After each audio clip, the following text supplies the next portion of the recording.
My mom will be coming to our house starting next week. Huh? She's coming to visit? What? No, she's moving in with us. What? I decided she'll live with us in this house. As soon as I heard my husband's words, I immediately grabbed my phone. My name is Daisy, and I'm a 32-year-old office worker. I've been married to my husband, Josh, for 4 years. We met at a group blind date 7 years ago and started dating shortly after, and eventually got married after 3 years of being together.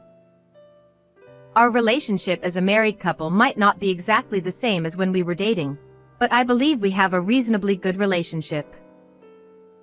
Of course, we argue and get annoyed with each other at times, but we've always managed to talk things out and find solutions. We've been together for 4 years, so I believe we have good compatibility. But just recently, something happened that could potentially damage our relationship. My husband suddenly quit his job. When I asked him what was going on, he said he had depression. Not only was the job stressful, but it seems my husband also faced severe harassment from his superiors. I immediately suggested taking legal action against the company and his bosses, but my husband expressed that he wanted nothing to do with them anymore. I felt deeply sorry for him, realizing just how much he had been emotionally wounded. I didn't realize how much my husband had been suffering all this time. He's been working hard for us, and I believe he deserves a break to refresh himself. Even though our income will significantly decrease, it's just temporary. I'll just have to work hard and cut down on expenses. Above all, it's crucial for my husband to focus on recovering and getting back into society as soon as possible. With this in mind, I put in my best effort to handle both household chores and work as much as I could. However, as 1 month, 2 months, and then 3 months passed, my husband's depression did not improve. When I asked him, "Why don't you start looking for a job? Don't you think you might be able to work?" But he replied, Just thinking about it makes it hard to breathe and makes me feel nauseous. he has been seeing a psychiatrist, but he said the doctor just repeats phrases you might find in a philosophy book and wasn't very good. At home, my husband had a good appetite and had normal conversations. I thought he would recover after about a month of rest, but that wasn't the case. While I tried to remind myself that my husband was sick and couldn't help it, the reduction in our income made it hard for me to stay calm. I found myself becoming increasingly irritated by his minor actions and remarks. Is dinner ready yet? Just wait a little longer. I'm starving. Why should I, who has been busy working all day, be rushed by my husband, who has been at home, to make dinner? After finishing his meal, he would lie down on the couch and wouldn't help with the dishes at all. Additionally, when I returned home from work, I'd often find clothes scattered around the living room, or the dishes my husband used for lunch left unwashed in the sink. Consequently, within me, there was a conflict between the desire to be kind with my husband because he was sick and the wish for him to at least do these little things. This inner struggle led to a growing sense of irritation. And amidst all this, an even more troublesome situation unfolded. When I returned home from work as usual, I found my mother-in-law unexpectedly at our house. "Oh, hello. What's going on? Why are you here all of a sudden?" What's the matter? Am I not allowed to visit my son? Anyway, why haven't you told me something important? Huh? I had no idea my son had depression. Is it my place to tell her? It should be something my husband discloses himself. Are you taking good care of Josh?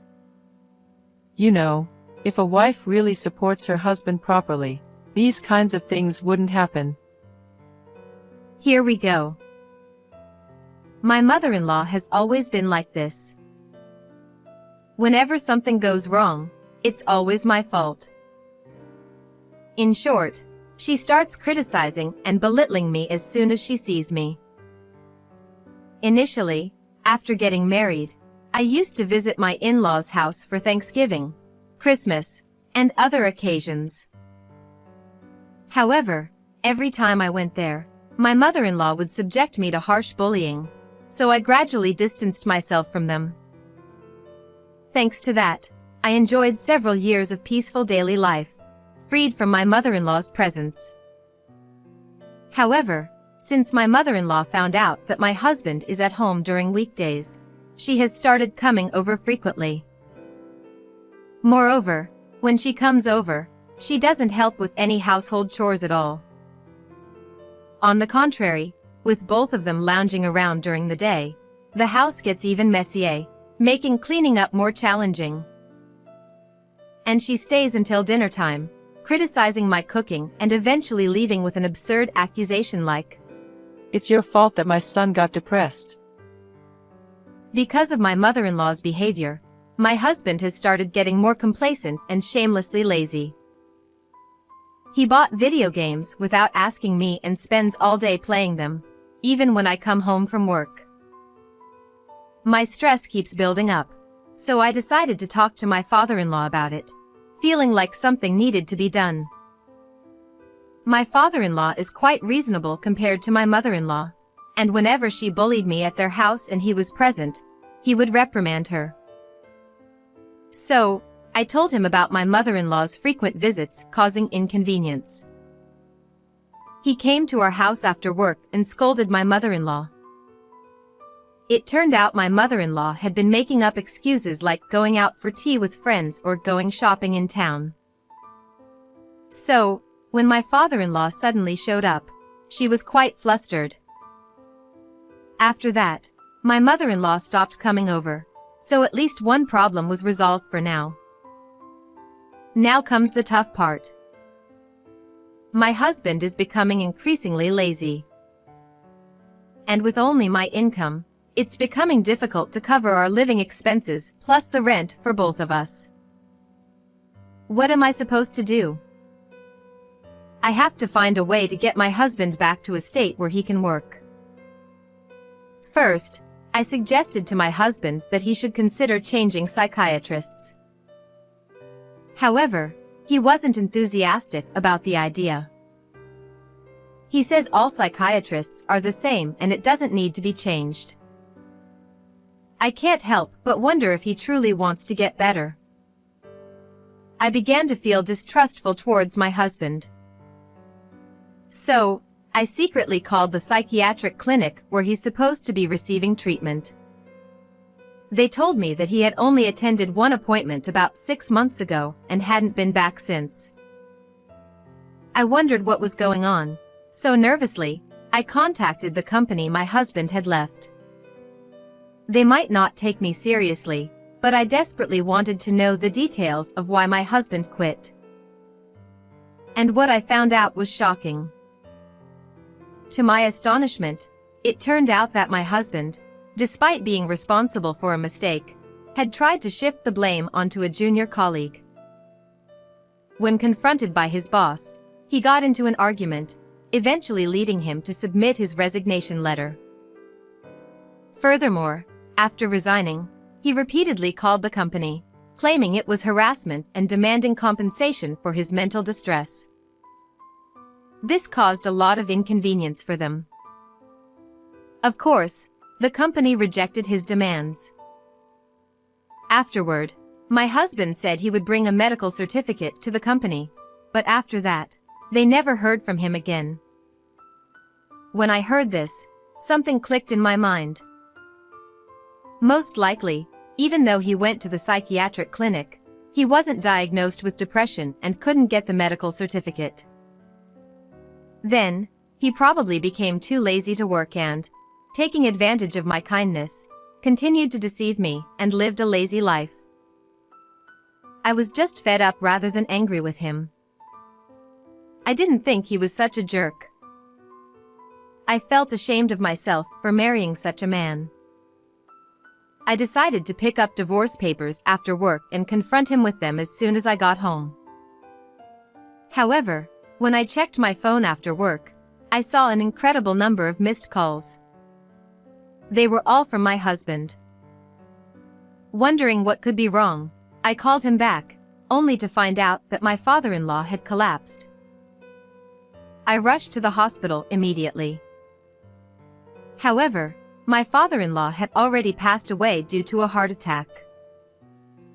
There was no room for presenting divorce papers anymore.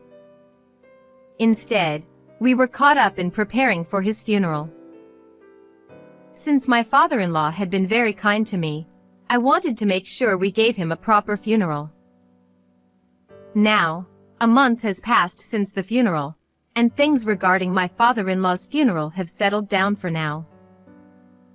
Then, one evening during dinner, my husband said something like this. My mom will be coming to our house next week. Huh?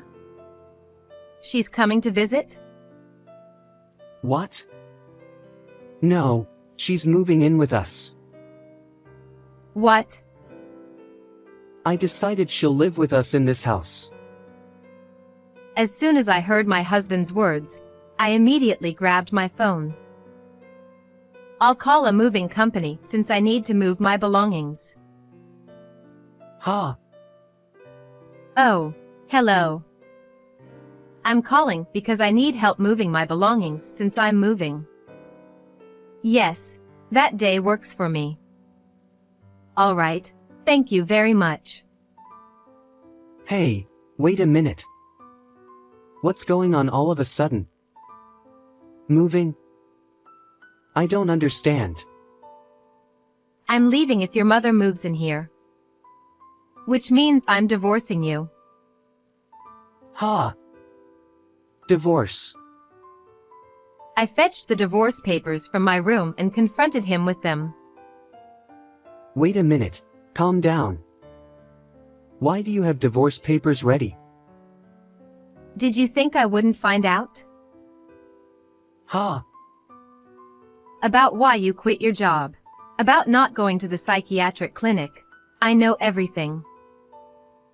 What? Deceiving your wife, and on top of that, planning to live with her mother-in-law who continues to bully her? That's insane. I don't want to be with a man like you anymore. Let's get divorced. My husband refused to sign initially. Then maybe I'll hire a lawyer to claim compensation and divorce you. When I casually threatened him, he quickly signed. Well, that's to be expected. Because he was unemployed and had no income. I left the house with the divorce papers and my belongings. I returned to my parents' house for a while and then moved into the rental apartment I had previously found. As for my ex-husband, he continued living in that apartment, but since the rent was expensive, he quickly became unable to afford the rent and had to move out. Moreover, my mother-in-law was pleased to be able to live with her son, so she ended up selling their family home.